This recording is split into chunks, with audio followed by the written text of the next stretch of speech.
ஒருத்தர் கைய கழுவாதனால அந்த ஊர்ல நிறைய பேருக்கு நோய் வந்து சில பேர் இறந்தும் போயிருக்காங்க. அவங்க பேரு தான் மேரி மல்லன். அவங்களுக்கு சமையல் பண்றதுன்னா ரொம்ப பிடிக்கும். அதனால பெரிய பெரிய வீடுங்களுக்கு போய் சமையல் வேலை பார்த்துட்டு வந்தாங்க.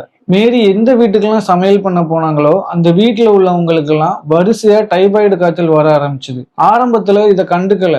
ஏதோ தண்ணி சரியில்லாதனாலதான் இந்த மாதிரி வருதுன்னு இதை கண்டுக்காம விட்டுட்டாங்க. இவங்க வேலை பார்க்க போன ஒரு வீட்டுல குழந்தைங்க வேலைக்காரங்கன்னு சொல்லி 11 பேர்ல 6 பேருக்கு ஒரே நேரத்துல காய்ச்சல் வந்தனாலதான் இவங்களுக்கு ஒரு பெரிய சந்தேகமே வருது. ஒரு அதிகாரியை கூப்பிட்டு செக் பண்ணி பார்க்கும்போதுதான் ஒரு விஷயத்த கண்டுபிடிக்கிறாங்க. மேரி எந்தெந்த வீட்டுக்கெல்லாம் சமையல் பண்ண போனாங்களோ அந்த வீட்டுல உள்ள எல்லாருக்குமே இந்த நோய் பரவி இருக்குன்னு தெரிய வருது. மேரியை போய் பார்க்கும்போது அவங்க ரொம்ப ஆரோக்கியமாவே இருந்திருக்காங்க.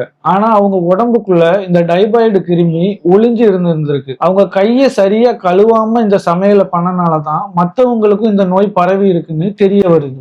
மருத்துவத்துல இந்த விஷயத்த அறிகுறியற்ற கடத்தி அப்படின்னு சொல்றாங்க. கடைசியா போலீஸ் அவங்கள கொண்டு போய் ஒரு தனி தீவுல இருக்கிற ஆஸ்பத்திரியில கொண்டு போய் அவங்கள வைக்கிறாங்க. மீதம் இருக்கிற 23 வருஷத்தையும் அவங்க தனிமையிலேயே அங்க வாழ்ந்து கடைசியா இறந்தும் போறாங்க மேரி.